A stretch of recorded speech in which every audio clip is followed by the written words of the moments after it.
जय श्री कृष्ण। प्यारे भक्तगणों, स्वागत है आप सभी का आपके अपने चैनल कहानी सुनो में। आज हम भैरव जी की कथा सुनेंगे। हिंदू धर्म में भैरव को शिव जी का 5वां रूप माना जाता है। भैरव का रूप इतना भयावह है कि काल भी इनसे डरता है, इसलिए इन्हें काल भैरव के नाम से भी जाना जाता है। शिव पुराण से हमें जानकारी मिलती है कि सृष्टि का निर्माण 3 तत्वों से हुआ है, जिन्हें सत्व, तम और रज कहते हैं, और भगवान शिव इन तीनों गुणों के स्वामी हैं और उनके रुद्र अवतार भैरव इन्हीं तीनों गुणों के रक्षक माने जाते हैं। पुराणों में भैरव को दिशाओं का रक्षक और काशी का कोतवाल भी कहा गया है। भैरव जी की कथा। एक बार देवताओं तथा ऋषि मुनियों में बहस छिड़ गई कि सबसे श्रेष्ठ देवता कौन है। ब्रह्मा जी, विष्णु जी और शंकर जी में से श्रेष्ठ देवता कौन है। दक्ष संस्कृति को मानने वालों ने अहंकार के अधीन होकर अपने इष्ट देवता ब्रह्मा जी को सर्वश्रेष्ठ बताया, क्योंकि ब्रह्मा जी ने सृष्टि का निर्माण किया था। दूसरी तरफ वैष्णव पंथ का मानना था कि इस संसार के पालनकर्ता भगवान विष्णु जी सर्वश्रेष्ठ हैं, किंतु उस भरी सभा में महादेव का पक्ष लेने वाला कोई नहीं था और न ही वह स्वयं को श्रेष्ठ कहलवाना चाहते थे। इसलिए वे इन सब पर बिना कुछ कहे शांत ही रहे। किंतु ब्रह्मा जी के 5वें सर को उनकी चुप्पी पसंद नहीं आई और वे अहंकार के अधीन होकर बोल पड़े कि यह असभ्य सा दिखने वाला वैरागी भी देव कैसे हो सकता है।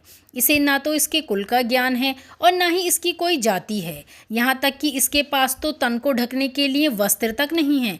ऐसे में भला कोई इसे श्रेष्ठ देव कैसे मान सकता है। इस प्रकार घोर अपमान के कटु वचन सुनकर भी महादेव चुप रहे। वे जानते थे कि सभ्यता के विकास और इस संसार के उद्धार के लिए अहंकार की कोई जगह नहीं है। इस कारण वे जानते थे कि वेदों के ज्ञाता ब्रह्मा जी के 5वें सर को नष्ट करना ही होगा, क्योंकि इसके रहते वे कभी भी पूर्ण या परब्रह्म नहीं हो सकते। उसी क्षण शिवजी का शरीर थर थर काँपने लगा और देखते ही देखते उसमें से एक काली सी आकृति प्रकट हुई, जो देखने में इतनी भयावह थी कि कई देवतागण वहां से भाग गए। तत्पश्चात उन्होंने ब्रह्मा जी के अहंकार रूपी 5वें सर को अलग कर दिया। इस प्रकार सृष्टि के रचयिता ब्रह्मा जी दोष रहित हो गए, परंतु भैरव के इस कृत्य से उन पर ब्रह्मा रूपी पाप चढ़ गया और एक हत्या रूपी आकृति उनका पीछा करने लगी। इस प्रकार वे इससे बचने के लिए तीनों लोकों में भटकने लगे। भटकते भटकते कई वर्ष बीत गए। फिर उन्होंने अपने इष्ट देवता शिव जी का ध्यान किया और मदद मांगी। तब महादेव ने कहा कि उनकी प्रिय नगरी वाराणसी में जाएं और उक्त स्थान को अपनी निवास स्थली बनाएं, क्योंकि यह एक पवित्र स्थल है। वहां पर जाने मात्र से ही पाप नष्ट हो जाते हैं। उन्होंने वैसा ही किया। वहां प्रवेश करते ही उनके पाप रूपी हत्या नष्ट हो गई।